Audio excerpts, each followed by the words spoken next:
Okay, let's get started. How's everybody doing this week? Good. Yeah, Good. fine. Wonderful. So this show for you hardcore Zoomers, I previously Logged in. presented most of this show a couple months ago when we looked at Brahms's music and we were trying to wean what he was trying to communicate in his music. And this was a show, obviously, of all slow movements from his works throughout his career. So my goal in putting this program together was to take works from the beginning to end, essentially, of his career, focus on the slow movements where these expressions of emotions, I believe, are felt most deeply, and then talk about them. So the C minor piano quartet, the third piano quartet, was anybody aware of the association with Goethe No. and Brahms? And so this is the Sorrows of Young Werther, Right. Goethe's famous work. And you know, it's funny that this piece sometimes has that moniker on programs and sometimes it doesn't. You know, it's one of these nicknames that come after the fact.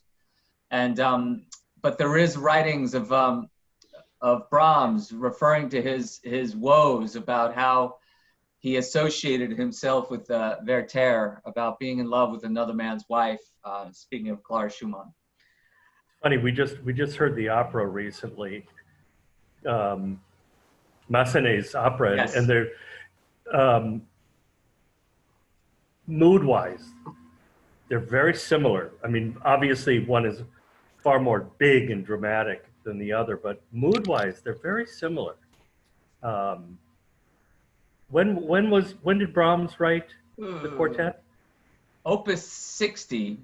So around the 1860s.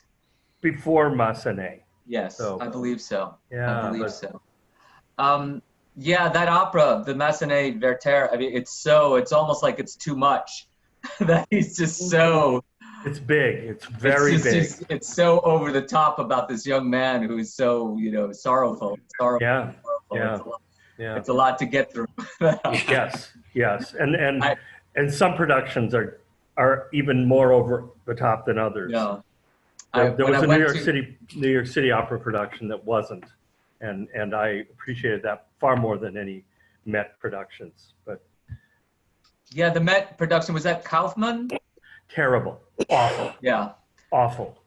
When I went when that appeared, when it premiered, you know, on HD, it was a couple seasons ago, I think. Mhm. Yeah. I was with a friend and they just said at intermission, "Oh, get over it already." Yeah, move on. She doesn't love you. It's like enough with this, enough. Yeah. But here was Brahms, who moved in with the Schumanns for a time.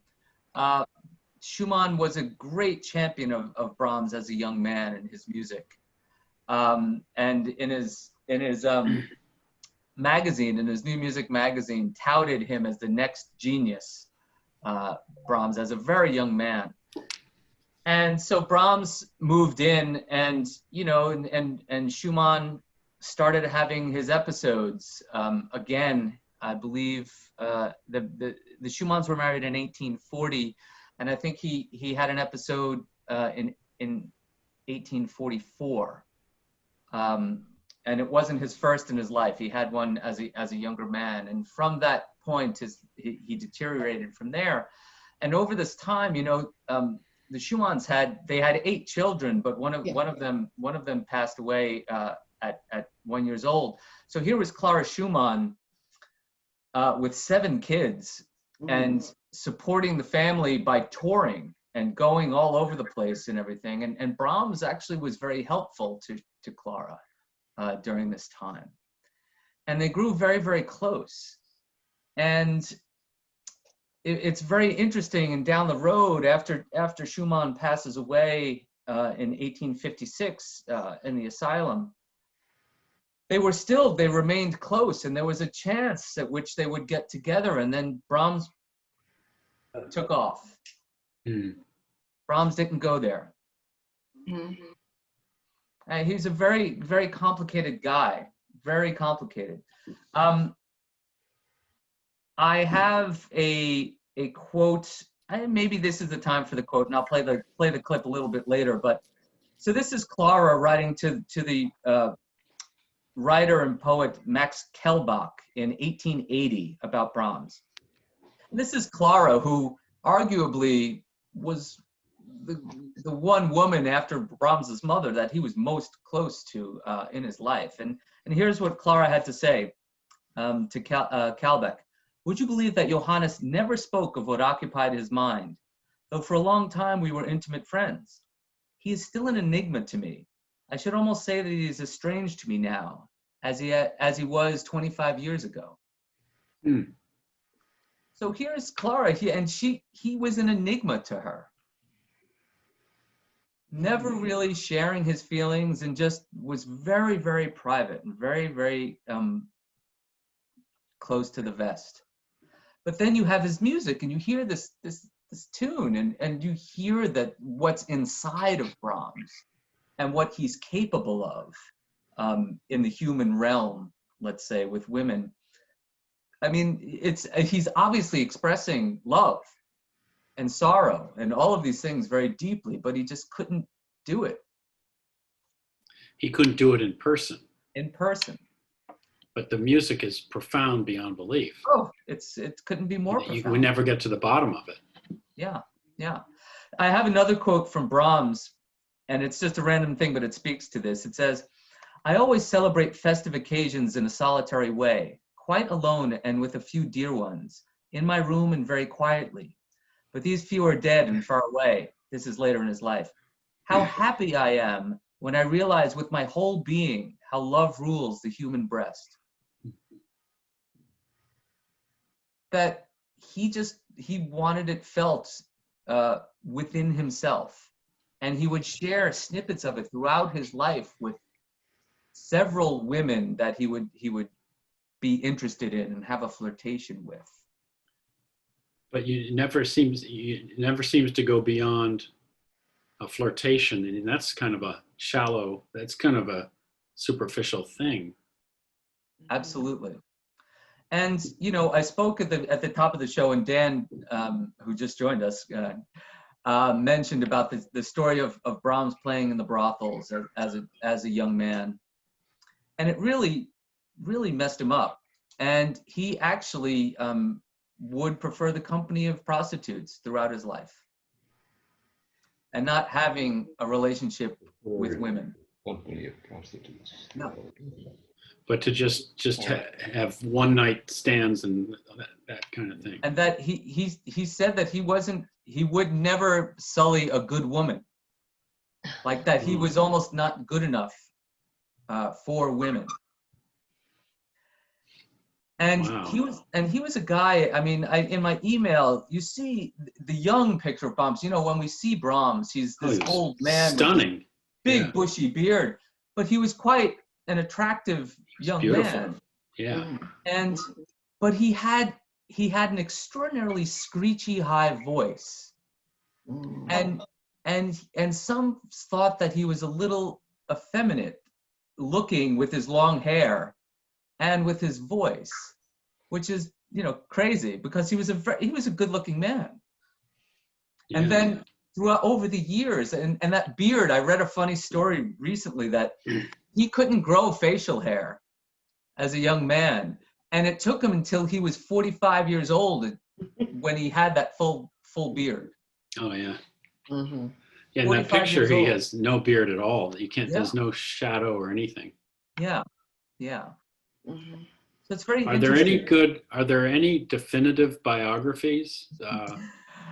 Yes, William, we talked about it last week. I like the Carl Geiringer biography, which was written in the 30s.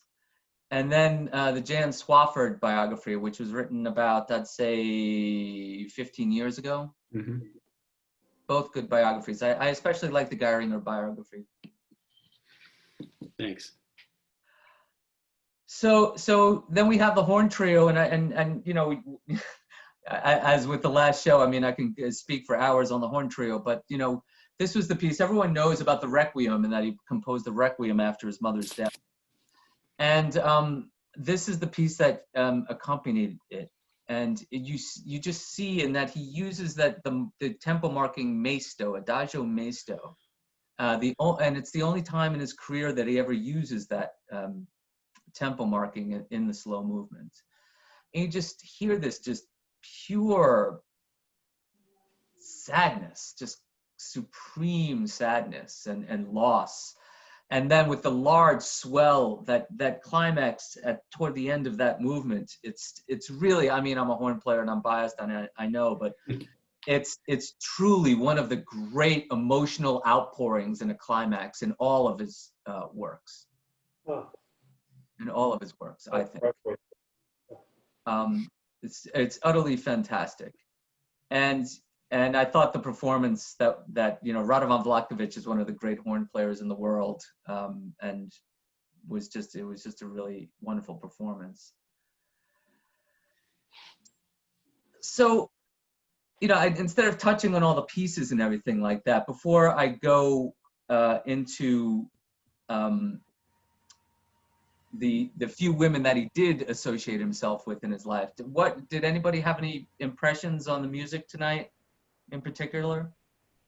It was traditionally melancholy. Yes. There were little glimmers of hope in the middle of each one, with the arpeggios and all that.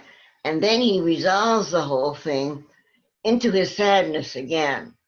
Yeah. So it looks like it's hopeful, you know, and then all of a sudden Disappointment. back. Yeah, right. I think with Clara too, it might have seemed like adultery to him, because when he knew the husband and he was friends with the husband, he probably just couldn't reconcile himself to show his love to Clara. That's my impression. Yeah. I mean, biographers will say that he respected her too much. Yeah. And we have so little context, so little understanding of truly about 19th century morality. I mean, I'm not sure we can climb inside his head and really understand. You know, he may have had deep, deep feelings for Clara, but I don't think we can get inside his head and really understand how he felt about her. I agree. And I would say, I'll say it's not, you know, the point of this show is that I don't think it's overtly sad. I don't think it's ever overtly sad. I think it's complicated. And I pulled an article, Alex Ross from the New Yorker, who I think is perhaps the best writer of classical music in the business right now. He did a piece in April, and his mother had passed away, and the article is called "Grieving with Brahms," and this is a quote that I found really wonderful. He says, "With Brahms, everything passes through layers of reflection. He is the great poet of the ambiguous, in-between, nameless emotions, ambient unease, pervasive wistfulness, bemused resignation, contained rage, ironic merriment, smiling through tears, the almost pleasurable fatigue of deep depression. In a repertory full of arrested adolescence, he is the most adult of composers." The most. Okay. And I think that really sums up what I was trying to get across in this program. That it's never truly one thing. That he's seeking one expression of emotion or one feeling. Even in the horn trio, which is, 80% pretty sad. He's got this chorale of the horn call in the middle of da-dee, da-dee, da-dee.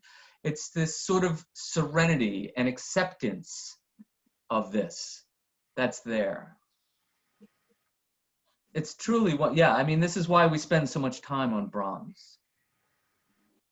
I would agree that trying to unpack the psychodynamics, both of him and his time, is really, it really can't be done. I mean, he himself was so complex. We don't really have a sense of all the, as I think Greg was saying, we don't have a sense of what what the time was like in terms of those dynamics. But you also asked about what was particularly striking about the music we heard tonight. And I was blown away by McGill and the Dover and the clarinet quintet. I mean, they are wonderful, and he is really an extraordinary clarinetist. And you had that sense that it blended, and they were speaking with each other and communicating in ways that were really extraordinary. So it's a marvelous, marvelous piece. And I happen to love the combination of clarinet and strings, of clarinet and cello, like in the clarinet trio, etc. But this was, I thought that for me was the highlight of the music making that we heard tonight. Yeah. His pianissimi are just, they're just, you know, I've never heard anybody play such sustained softness, but with such incredible intensity. Yeah. It's just indescribable. It's just aching. You feel like your heart's going to break. And that's just craft. It's incredible craft. And I've never heard, you know, I've never heard it played like that before. Yeah. And I was there that day, and it was just, you couldn't breathe. You just couldn't breathe because you thought, how is he doing that? How is he doing that? I think he's one of the best clarinetists in the world, honestly. Mm-hmm. But I think it's his sheer commitment to expression and music making. He's so wholly committed to every note that he plays, and to have that control in what you're speaking to in the pianissimos. I mean, it's just, he's marvelous. He's absolutely marvelous, and just, you know, more so than a clarinetist who's practiced and with craft. He's a great musician. He's a great musician. I've known him 20 years now, and he was principal clarinet of the Met Orchestra before he was with the Philharmonic. And I met him as a young man, you know, back in, I think I first met him in 99 or 2000. And yeah, and he'll be back on the series for sure. He's a very important, one of our most important musicians today. I would agree that performance was great. Yep. How about the C minor quartet? The Modigliani quartet. That quartet is a very challenging piece. Not so evident in this movement, but you know, here again, you know, it's famously Brahms. It took Brahms 20 years to write his first symphony because of Beethoven, of the specter of Beethoven. It's said that, you know, and this was his first quartet. He only wrote 3-string quartets, Brahms. And it's said that, you know, this was the first one. He put it in C minor. There was an association with, yeah, obviously Beethoven in symphonic writing and C minor. It's a very symphonic, it's a big piece sonically for 4 people to play it. But interestingly enough, you know, Brahms famously also destroyed a lot of his music, you know, in all these works. And it's said that he could have written 20 quartets before this piece. Mm. Yeah, I pulled that. I consulted Misha Amory from the Brentano Quartet. He confirmed that. So it's said that, you know, in his writings that he was working on quartets throughout his life and was just never confident enough that they were good enough to follow Beethoven. And that little, the movement is marked Romanza, and it's such a beautiful, beautiful love song. So beautiful. Anyone else about the musical selections?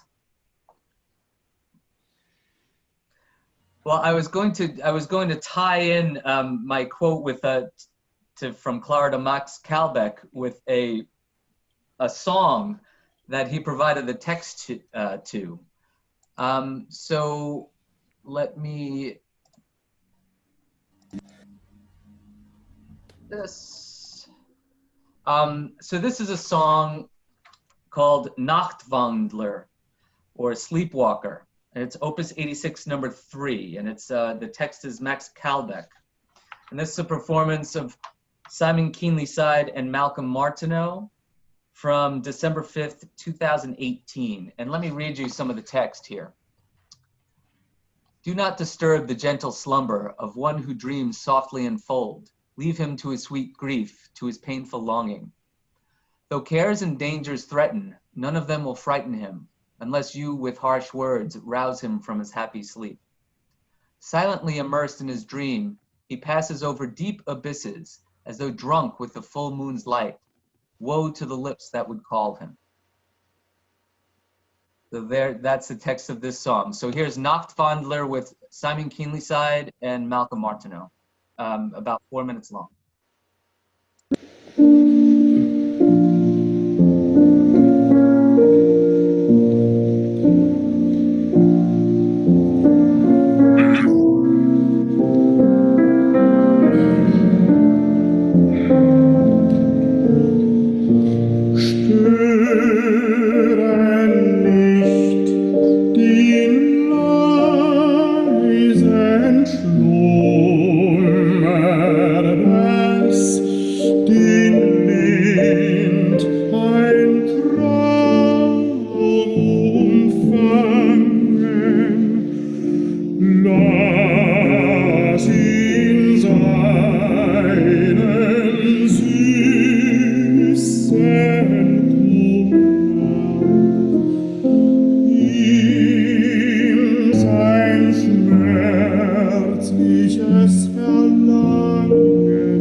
What do you think about that?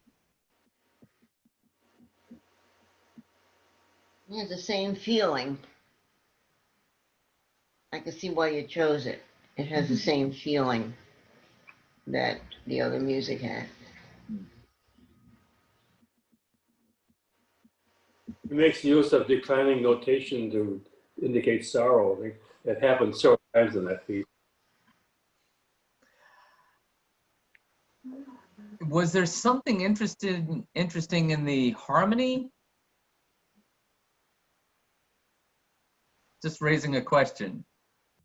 Mm. Just the piano going from major to minor was very effective. That rocking. Right. Major to minor, right. The opening statement is very ambiguous. Yeah, it's very. It's unsettled. Yeah. Very unsettled. And I feel like this with the text is that and with the feelings of love and it's unsettled. Each time it comes back, there's a feeling of being unsettled. Yeah. So also the cadences were unsettled. Every time you would have to get to a cadence, it was like instead of a cadence at a resting point, it was a cadence and you weren't at the resting point. You were unsettled by the cadence. I was unsettled by the cadences too. Absolutely. That's called an elision. When it doesn't come to a full stop and starts again, when the two phrases, one ends and one begins. It's an elision. Yeah, I mean, it's this little song. It's just, of course I chose it purposefully, but it's expressing so much with the text and then his harmonic setting of the text. Yeah. Yeah, it's really wonderful. And Brahms songs are so overlooked. You don't hear a lot of Brahms songs on recitals, on song recitals. He wrote scores of them, usually for singers that he would have a flirtation with. He was very famous for that. Brahms worked with singers his entire life. His first job was conducting a women's chorus in Hamburg. And so he's written songs throughout his life until the very end. I mean, he's got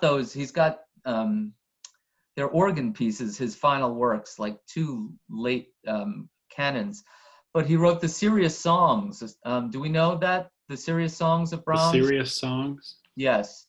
One of the last things he ever wrote, and they're just fantastic. Really, really fantastic for low voice. So he's got this just wealth of all of this repertoire that's really sort of underutilized. I'm not quite sure why. Keenly Side did a set of about, random songs that he chose, about 6 of them during this concert to start the second half. It's very, very wonderful, wonderful stuff. Wonderful stuff. I have one other thing to play for you, just to go. We left the show with Opus 115, which is, Brahms toward the end of his life. So I thought I would bring it back to one of his earlier works, and that's the piano trio, Opus 8. Hold on there we go. I'm trying to get a smooth transition. The piano trio, Opus 8 in B major, and we'll do I'll again stick with the form and play the slow movement for you, but it's quite a different feel. So here's the slow movement of the piano trio in B major. That's the first piano trio, Opus 8, and this is the Florestan trio from March 15th of 2008.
So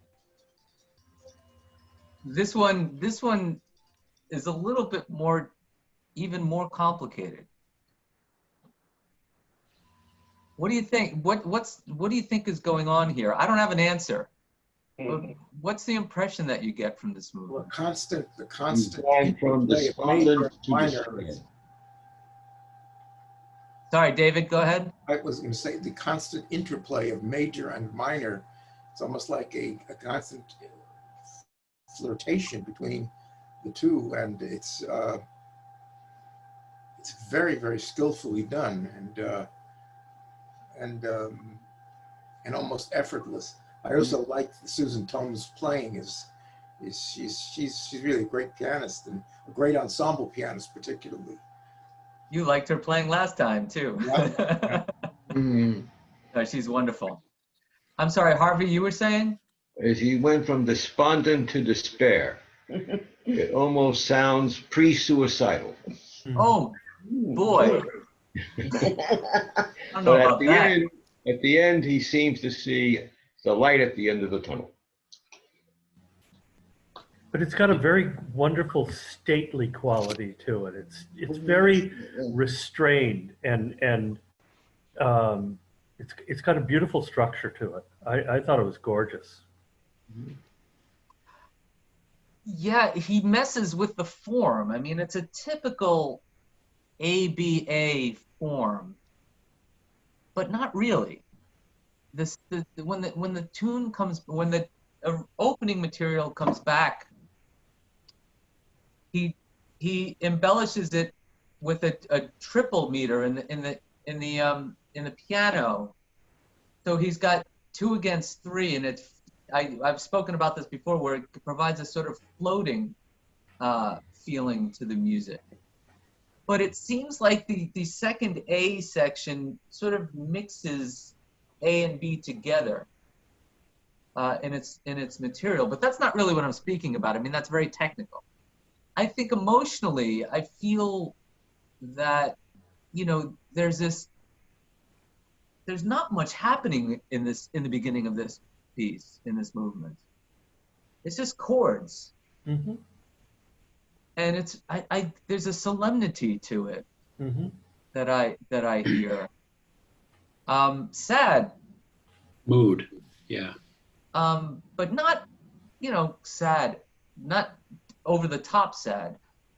And then the second, when the cello comes in with that theme in the B section, it's almost like I hear that as the beginning of like a conversation between 2 people, where they're sort of maybe talking about the troubles that are happening in their relationship. I mean, maybe that's a little too much, but I feel like there's this, dee da dee da dee da dee dee da dee, and it goes back and forth between cello and violin and the piano as well. And then it sort of gets back to the solemnity, but it still has the conversation going on until it resolves at the end. And the way he ends this movement with these, open fifths way up high in the registers, it's so striking.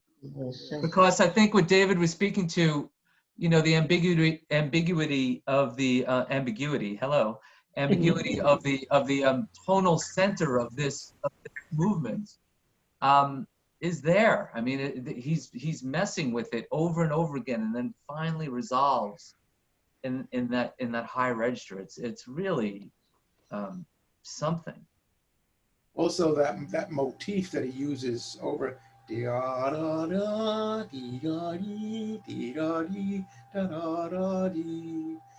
which is really a beautiful melody, and he does very beautiful things with it. Yeah. Anyone else?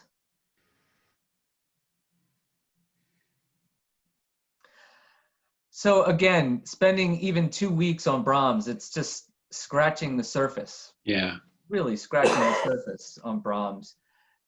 It's so fun. I was contemplating playing some of my interview with Paul, but it was off the record, so I chose not to.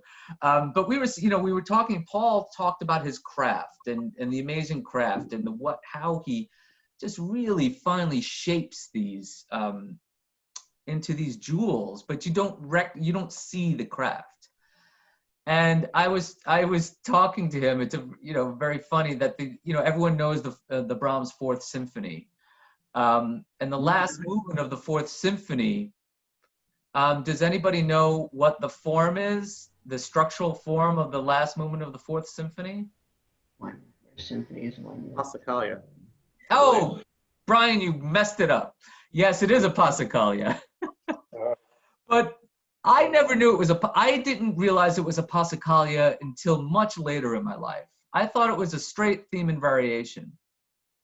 And Brian, what's the difference between a passacaglia and a theme and variation? That I might not be able to do. The the Passacaglia, right? I mean, it's like an 8-measure, kind of like the isn't where like the bass is kind of, in essence repeated while other things around it are embroidered with. Not even in essence. Yes. So it's a ground bass that's repeated, just like row, row, row your boat. So he's repeating the same bass line throughout, and a passacaglia is repeating a bass line and providing variations above it. That's what a passacaglia is. And if you listen very carefully to that movement and listen for that bass, and he plays the tune, the first statement of the theme is the bass. I'm not going to sing it. You should go hear it and listen to it, and then hear it. Just listen for that bass, that phrase that repeats over and over and over and over again over all of this stuff that's happening above it. It's amazing. It's amazing. I'm sure most of you didn't know that, but listen to it. It's stunning the way this man created music. It's so amazing. He's just amazing. Yeah, I mean, I could, I only focused on slow movements of a couple pieces. Yeah. so really, dive into Brahms, read about his life. He was a very interesting guy, complicated guy. But I also, I almost forgot the women in his life, the few relationships that he had. There's Clara, and everyone knows about Clara. But before Clara, as a young man, he met this woman. She was the daughter of a doctor, Agatha von Siebold, in the 1850s. And he actually got engaged to her very briefly. And then he just bolted. He's like, I never want to get married. Just left her high and dry, which was not so great back then in the 19th century. Then, you know, in the 1860s, he had a woman who was Elizabeth von Herzogenberg. And she was a pianist and studied with Chopin, and a piano student of his, much younger, about 15 years younger, and married. Mm. And it said that he would have a picture of her on his piano for years. And nothing ever transpired. Nothing ever transpired. And then finally, the woman who I mentioned on the show, Hermine Spies, who was a very, very famous singer of her day, a contralto, low voice mezzo. And she was, again, much younger and married. But he poured these songs, these songs in the I mentioned Opus 105, all of these songs about pouring out his love and emotions for this woman that he would never be with. Yeah. Very complicated. Yeah. But I encourage you to read about him. I encourage you to read about him. Another, you know, I'm working on the shows for in September, and I'm doing Schumann, and that's another guy you should read about. Are you, Derek? Yes. Are you going to be doing a program on Clara Schumann? The problem, these shows are based around my archival performances, and I don't have a recording of any of like her trio or anything like that, and that's shame on us. She was quite a composer in her own right. Mm-hmm.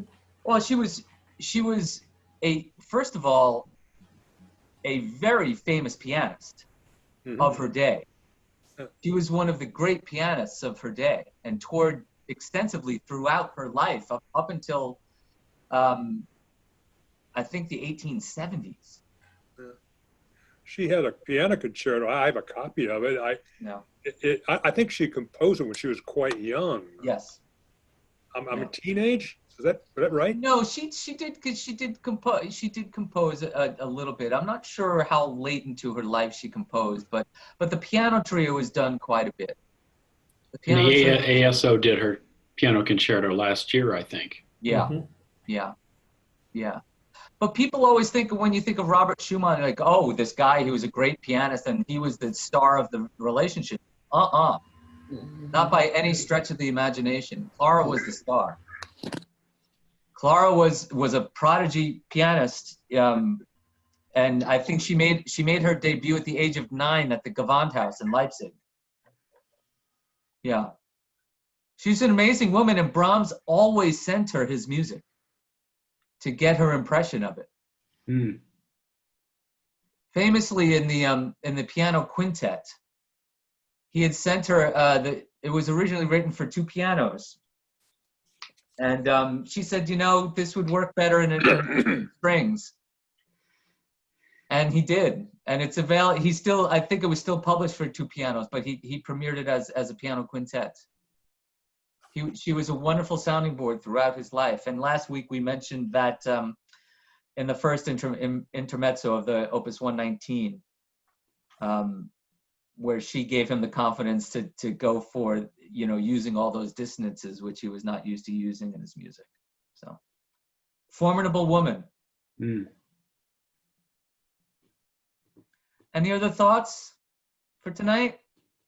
Just this is a useless tidbit, but what Brahms did not know was that he wrote the alma mater for my high school, which was the High School of Music and Art. Mine too. Me too. Here I am. Now up within wonder. Yeah. Now up. Da, da, da,